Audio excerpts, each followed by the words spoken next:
सुप्रभात विद्यार्थी मित्र। शांति अंदर से आती है, इसे बाहर मत ढूंढो।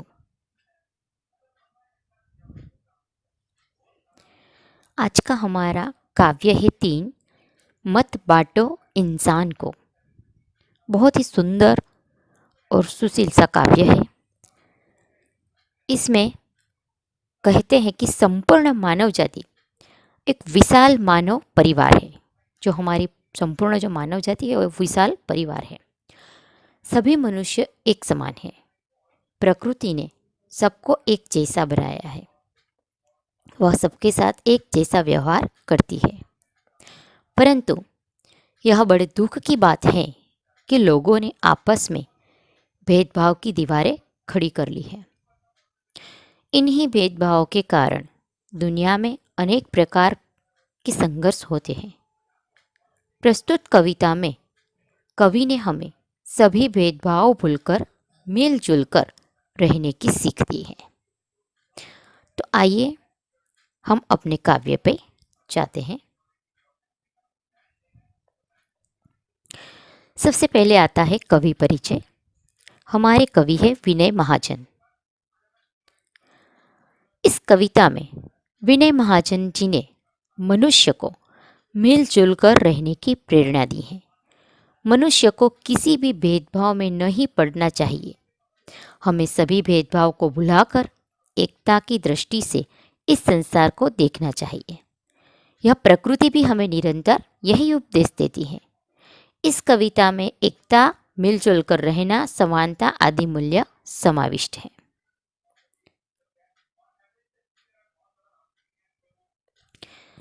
सबसे पहले मैं आपको इस काव्य का श्रवण करवाऊंगी, फिर बाद में हम उसकी समझौती देंगे। मंदिर, मस्जिद, गिरजाघर ने बांट लिया भगवान को, धरती बांटी, सागर बांटा, मत बांटो इंसान को। अभी राह तो शुरू हुई है, मंजिल बैठी दूर है, उजियाला महलों में बंदी, हर दीपक मजबूर है। मिला न सूरज का संदेशा, हर घाटी मैदान को, धरती बांटी, सागर बांटा, मत बांटो इंसान को। अब भी हरी भरी धरती है, ऊपर नील वितान है, पर न प्यार हो तो जग सूना, जलता रेगिस्तान है।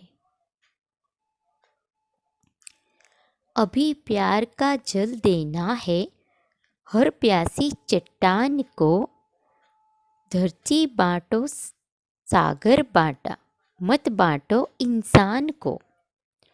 साथ उठे सब तो पहरा हो, सूरज का हर द्वार पर, हर उदास आंगन का एक हक हो, खिलती हुई बहार पर। रो न पाएगा फिर कोई, मौसम की मुस्कान को, धरती बांटी, सागर बांटा, मत बांटो इंसान को। तो हम सबसे पहले अपनी कविता का श्रवण किया, अब उसकी समझौती देंगे।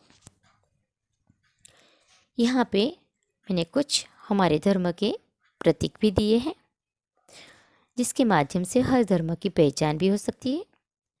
हमारा धर्म क्या कहता है कि धर्म सब अपनी श्रद्धा से मानते हैं, लेकिन सभी धर्मों का एक ही सार होता है कि एक ही ईश्वर है। और सभी धर्मों का सार ये भी कहता है कि ईश्वर सिर्फ और सिर्फ प्यार और अमन चाहता है। ये बांटना, लड़ना, बैर रखना, ये सब चीज़ें भगवान के किसी भी पल्ले नहीं पड़ती। लेकिन फिर भी हम इंसान नादानी में सब कुछ कर जाते हैं। तो बार बार हमें ये सीख देते कि मत करो ऐसा, क्योंकि भगवान को ये सब कुछ प्यारा नहीं है। तो सबसे पहले हमारी पहली 4 पंक्तियों में बोलेंगे कि मंदिर, मस्जिद, गिरजाघर ने बांट लिया भगवान को, धरती बांटी, सागर बांटा, मत बांटो इंसान को। तो कवि कहते हैं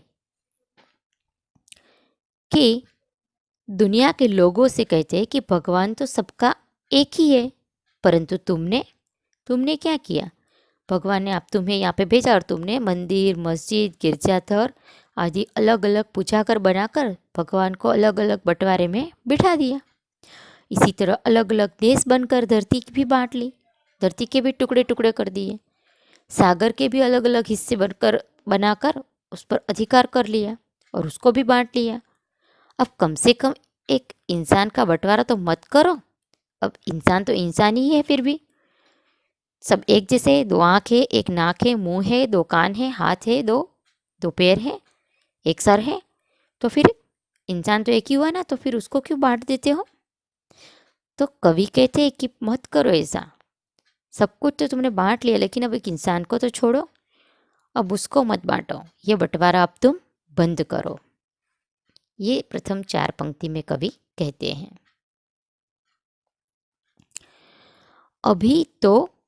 अभी राह तो शुरू हुई है, मंजिल बैठी दूर है, उजियाला महलों में बंदी हर दीपक मजबूर है। दुनिया में समानता की भावना फैलाने की अभी तो शुरुआत हुई है। समानता का भाव पूरी तरह फैलने में अभी देर है। सब एक जैसे नहीं हुए, अभी उस पल को देरी है। उसके लिए अभी बहुत प्रयत्न करने पड़ेंगे। बिजली की रोशनी अभी केवल धनी लोगों के घरों में ही है। अभी तक गरीबों की झोंपड़ों में अभी तक दीपक जल रहे हैं, वहाँ पे रोशनी नहीं है। तो ये जो डिफरेंस है, ये जो अंतर है, ये कवि ने यहाँ पे बताया है।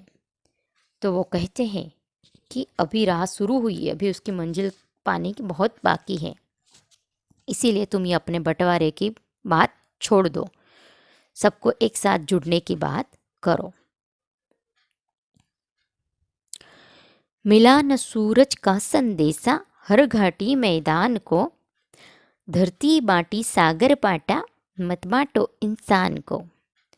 वो कहते हैं कि अभी सूर्य का संदेश प्रत्येक घाटी और मैदानों को नहीं मिला है, क्योंकि सूरज जब उगता है तो पूरी पृथ्वी पे छा जाता है, सब जगह पे उसकी किरणें बिखर जाती है। लेकिन फिर भी कई कई जगह में, जैसे कि प्रत्येक घाटी या मैदान है, तो कहीं विस्तार ऐसे कि जहाँ पे सूर्य की किरणें नहीं पहुँच पाती, उसका संदेशा नहीं मिलता है सूर्य उगने का। तो कवि इससे कंपेयर करते हैं, कहते हैं कि अभी तो कई घाटी और मैदानों में उसका संदेशा नहीं मिल पाया है सूरज का। मीन्स ज्ञान का प्रकाश अभी पूरी तरह से पूरी मानव जाति को नहीं मिला है। मानव समानता का विचार अभी दुनिया के बहुत से लोगों तक नहीं पहुँचा है, तो ये पहुँचाना भी जरूरी है। और ये तो काम हुआ नहीं और तुम बांटने को शुरू हो गए, तो कृपा करके तुम ये बंटवारा बंद करो और मनुष्य के बीच में प्यार और एकता का भाव बढ़ाओ।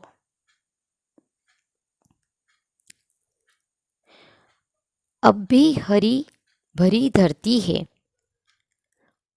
ऊपर ऊपर नील वितान है, पर न प्यार हो तो जगसूना जलता रेगिस्तान है। कवि कहते हैं कि अब भी धरती पर अब भी पहले की तरह हरी भरी है, जैसे पहले थी वैसे नीली हरी भरी, और ऊपर नीला आकाश, ऊपर नीले रंग का विस्तृत आकाश है, जिसको हम देखते तो लेकिन नाप नहीं सकते। तो वो पहले के जैसे ही है, लेकिन दुनिया में प्रेम की भावना नहीं है। प्रेम की भावना जो है कई कई जगह पे ही पनपती है, पूरे जगत में नहीं पनपी। तो कहते हैं कवि कि लेकिन दुनिया में प्रेम की भावना की कमी है। प्यार के बिना हरी भरी धरती वाला यह संसार भी जलते हुए रेगिस्तान के जैसा है, क्योंकि जब तक प्यार नहीं बढ़ेगा तब तक लोगों एक दूसरे के साथ लड़ना झगड़ना और दूसरे को के साथ अलग रहना ही पसंद करेंगे। तो वो कैसा लगेगा? जैसे जलते हुए रेगिस्तान की तरह दिखेगा। तो प्यार की भावना जगाना जरूरी है। अभी प्यार का जल देना है हर प्यासी चट्टान को, धरती बांटी सागर बांटा मत बांटो इंसान को। अभी तो क्या है कि अभी प्यार का जल देना है, प्यार के जल से पूरी धरती को सींचना है, धरती पे रहते मानव मन को सींचना है, तभी वो प्यार का मतलब समझेंगे। और प्यासी चट्टान, वो चट्टान की तरह, जो उसका जो अज्ञान है वो चट्टान की तरह है, तो उसको क्या करना है, भिगोना है प्यार के संदेश से, और इस तरह से उसके हृदय को मृदु बनाना है। तो कहते हैं कि ये सब कुछ अभी बाकी है, तो इससे पहले तुम ये बांटना बंद करो और ये प्यासी धरती को प्यार से सींचो। जल, प्यार रूपी जल से तुम मनुष्य की जो तृषा है उसको बुझाओ। लेकिन तब तक तुम इस इंसान को बांटना बंद करो। साथ उठे सब तो पहरा हो सूरज का हर द्वार पर, हर उदास आंगन का हक हो खिलती हुई बहार पर। वो कवि कहते हैं कि हमें हर, जैसे कि हम हर प्यासी चट्टान को प्यार के लिए तरसते हृदयों को प्यार का शीतल जल देकर उसकी प्यास बुझा देते हैं, बुझानी चाहिए। तो और साथ में कहते हैं कि समानता की सूरज का प्रकाश तभी सबको मिल सकता है जब सब लोग एक साथ जग जाए और अपना दरवाज़ा खोल ले। बराबर। वो कहते हैं कि समानता का सूरज, एक साथ सूर्य की जो प्रकाश की किरणें हैं वो ज्ञान का प्रकाश है, सब मनुष्य को एक जैसा मिलना चाहिए, तो सब लोग एक साथ में जग जाए और अपने ज्ञान के दरवाजे खोल ले सकें। सबके घरों के आंगन में भी समानता का प्रकाश, समानता की भावना फैलेगी, तो क्या होगा कि हर आंगन में उसी तरह खुशी छा जाएगी जैसे कि बाग में बहार आती है। तो इस तरह से कवि कहते हैं कि सबसे पहले ये प्यार का प्रकाश सबके दिलों में जगाना जरूरी है, तभी वो कहीं कहीं मनुष्य के कोने में रही उदासी को वो दूर कर पाए और सबके आंगन में बाहर खिलती हुई बहार ला सके। रोंद न पाएगा फिर कोई मौसम की मुस्कान को, धरती बांटी सागर बांटा मत बांटो इंसान को। फिर कोई ऐसा पर्दे से आकर कोई विश्व में समानता का भाव फैलने पर कोई भी किसी भी जुल्म नहीं कर पाएगा। कोई जैसे हमारे देश पे आकर, जैसे हमारे पे आक्रमण करके हमें गुलामी के जंजीर में बांध लिया था, वैसे नहीं कर पाएगा। और इस तरह से हम अपने आप में एक दूसरे से जुड़े रहेंगे तो फिर उस मौसम की मुस्कान को कोई भी रोक नहीं पाएगा।